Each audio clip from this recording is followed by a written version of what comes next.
Stalkers for the Sega Dreamcast. This is a roguelike role-playing game. This is my first experience with a roguelike. I've heard of the genre and I'm vaguely aware of it. I don't know how representative this is of the subgenre as a whole, but I did enjoy this game. What put this game on my radar was its inclusion of the character Nigel, who is the protagonist from the Sega Genesis classic Landstalker. Nigel and his sassy fairy sidekick Friday are in this game. Nigel is one of the playable characters. Now, I ultimately didn't end up playing as Nigel or the main character of this game. I found one of the other playable characters suited my playstyle a little bit better. I ended up playing the majority of the game as the Beastman Rao. Now, this, being an RPG, is something that I really had to find some time to sit down and play. Now, doing a little bit of research before I got into it, I found that the story mode of the game is on the short side. So, if you have a little bit of time, you could probably play through the story mode over the course of a weekend, or maybe if you've like a little bit younger, don't have as many life obligations, you could probably beat the story mode of the game in a good, probably a weekend, probably a couple of 2 to 4 hour sessions. You could get your way through it depending on how well you vibe with the game. One of the things that turns people off about this title is that after completing a dungeon, you revert back to level 1, which, if you don't know that going into it, might turn you off. So that's why I'm throwing this out there at the beginning. That's going to happen. Every time you exit a dungeon, you revert back to level 1. But your character does still make progression in the form of titles. So as you play through and get more experience, you'll earn titles. And as you earn the titles, your character will unlock abilities that when you go back into a dungeon, level up sufficiently, you can then use those abilities. At the end of a floor, before moving to the next floor of the dungeon, you can monkey around with your character. This is when you can bring out monsters that you've captured, which, yes, a lot of the monsters are you have the ability to catch, and use them as a party when you go into the dungeon. Highly recommended. That's going to help you get through. There are monsters that have healing abilities that are going to be absolutely crucial to your success, especially if you play as the Beastman Rao, who depends on items for healing. So you definitely want to have someone that's able to heal your party. So a large part of the game is going into the dungeon and just completing them over and over and finding better gear. As you play through the story mode, though, you'll unlock a wide variety of characters. A lot of them are making references to the developers' previous games. You can get the character Lady, who is the protagonist from Lady Stalker, the Super Famicom sequel to Landstalker that we never got in the West. There is a reference to the Shining Force games. There's a little hamster character named Yogurt. You can get a ring that will transform you into yogurt. Climax Entertainment worked on that series. So there's a lot of referential material to games that the developers had worked on in the past. The basic plot of the game is these characters interact with a magical book that sucks them into this hub world, which is just these disparate lands just sort of globbed together. The interesting character interactions on the hub world are where you're going to find most of your character moments.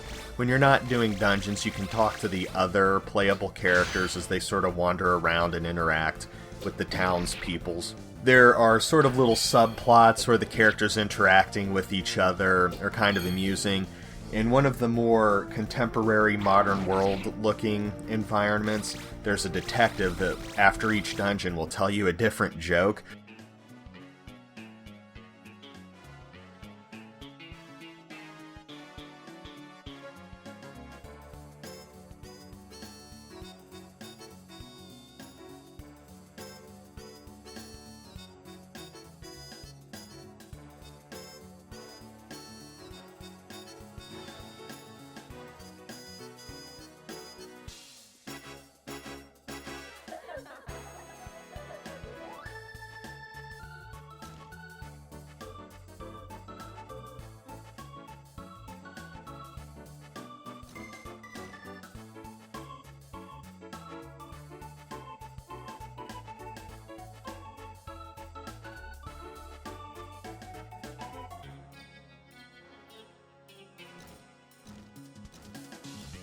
And they're not amazing jokes, but that's kind of what makes it charming. And then if you don't get the joke, there's his assistant.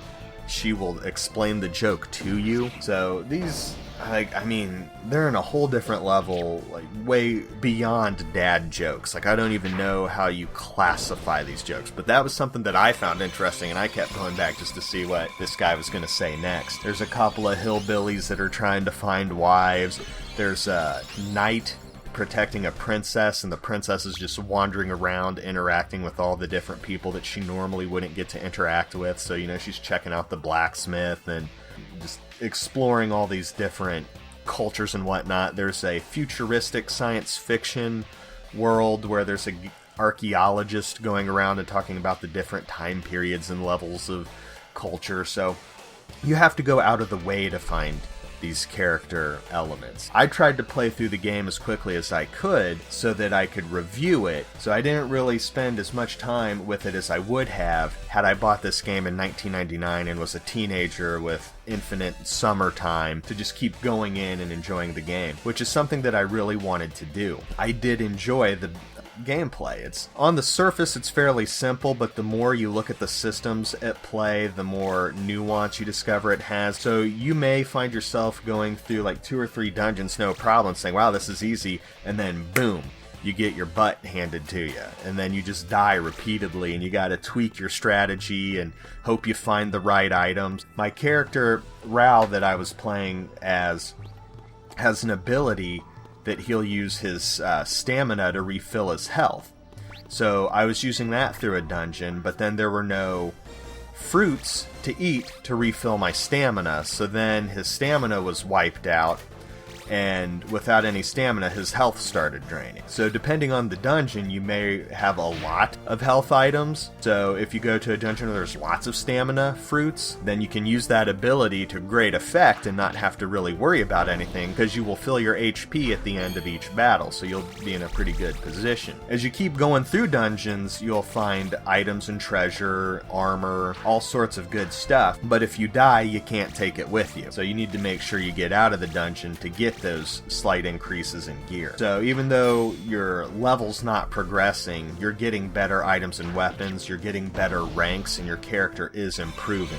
One of the more interesting components of this game is its usage of the VMU, the Visual Memory Unit. This is one of those times where I had to go and get a couple of batteries for this bad boy so I could use it. One of the 4 VMU minigames is called Moonlighter. You can take one of your captured monsters and send it to your VMU, and then set it to do work, where it'll mine for tokens. The tokens can then be taken into the game and used to buy items. Or you can sell the tokens. 1 token's worth 50 gold. So what I did, I would set my goblin to doing a task like nursing or building. There's a couple of different jobs. Basically, it just shows an animation. I don't really know the difference. I didn't sit down and say, okay, if I do X amount of work at Y job, I'll get, Z amount of gold. I didn't really sit down and compare it. I would just pick a task, usually nursing or building, and then I'd set the VMU down and take care of my baby. I'd, go feed her lunch, put her down for a nap, come back a couple hours later and have 70 tokens. So then I could go sell that, get a couple thousand in-game gold, and I took, a lot of that gold and upgraded the house so that I could store more items because I'm a digital hoarder. So instead of having to do in-game side missions to earn, 500 or 1,000 gold at a time, over the course of a couple of days, I earned 10,000 gold and upgraded my house 2 levels, so I could store a lot of items, and that was very cool. It was almost like they had this in mind for me. So one of the other mini games lets you create pictures, and I think you can do something. I haven't downloaded that one yet. You have to buy the mini games in game, so I'm gonna have my goblin earn me some more gold so I can check out the rest of the mini games. I haven't messed with the rest of them yet, but one of them will let you create pictures and you can post it up around your house. I think there's sort of a gallery room. I think that's what it lets you do. And then one of them's called Dungeon 4, and it's a first-person dungeon crawling game. I'm not sure what the benefit of it is, because I haven't gotten that one yet. But I'm looking forward to spending more time with this game, even though I've played through the story mode. So after you play through the story mode, you can still play the game and upgrade the ranks of all your player characters. I would like to go back and level up Nigel because I was most excited about playing the game with Nigel, but I found I had an easier time with Rao, the Beast Man. You can actually check on my YouTube channel a live stream of me having played through the game. That was fun. I started streaming on Twitch and YouTube a lot while playing this game, and several people would come in and hang out while I was working on playing through this game for the review. I enjoyed it. I think the graphics are not the best, but this was a very early Dreamcast title, and I did go into it wanting to see characters from series I was already familiar with, so that may play into why I enjoyed this game. I did find the straightforward, turn-based battle mechanics to be enjoyable. I did like the monster catching. I found myself trying to get, better monsters. I really enjoyed the VMU Minigames and being able to send out the goblin to mine gold for me. That was a blessing in a lot of ways in helping me to get through this game. That actually helped out a lot. When your monsters die, it costs quite a bit of gold to revive them. But something that I found to be real interesting was, for stuff like that, you could go into debt. I've never seen that before. So there were many times where I went into negative gold until I figured out the VMU game Moonlighter and started mining gold to cover some of these expenses. One of the things I did find kind of frustrating is you can only take 4 items into a dungeon with you, so I almost never took any health or healing items and just crossed my fingers that I would find those in the dungeons that I was in. I would equip a sword, armor, a ring that occasionally would let the traps affect the other enemies. The way the dungeons are laid out, there are various floors, and there are tons of traps hidden all over the place. When you hit a button, it will search the immediate area and you can find traps, and if you have the ring that I had equipped, if there's a monster near the trap will trigger on the monster, which is very beneficial. As you explore the dungeon, it'll show up on your mini-map where you've been, everywhere you've been in green, and then some of the floors will be like, some of the squares on the map will be a different color until you search on it. This uses your stamina, which you need to refill by eating various fruits. There are stamina refilling items, HP refilling items, MP, magic point refilling items that you can find along the way. Occasionally, every few floors through a dungeon, if you're lucky, you might find a little station that will refill your health and magic, but not your stamina. It would have been real. It says fully restore, but it does not refill your stamina. That kind of aggravated me a little bit, because more often than not, using the Beast Man, I was worried about refilling that stamina, which starts to drain your health, I believe, once the stamina's all the way down. Occasionally your items will break and you'll need to make a visit to the blacksmith to get those items repaired.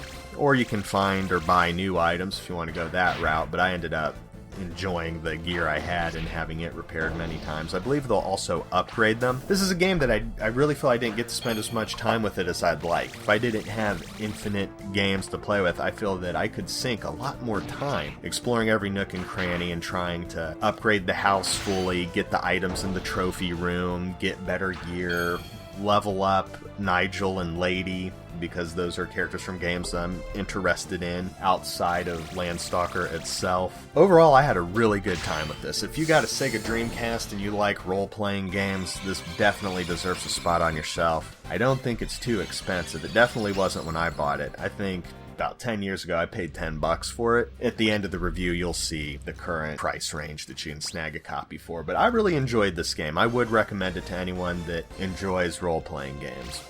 It's interesting. It's a little bit different than anything I've ever enjoyed, but if you're the type of person that likes spending time getting into a game and talking to all the NPCs after each time you venture into a dungeon, I think you'll enjoy it. Definitely check out the joke-telling detective in the downtown area. That was one of my favorite NPCs in the game. It's really bizarre. I wonder where they got these jokes from. I wonder if they were translated from Japanese or what. They were interesting. I would highly recommend this game.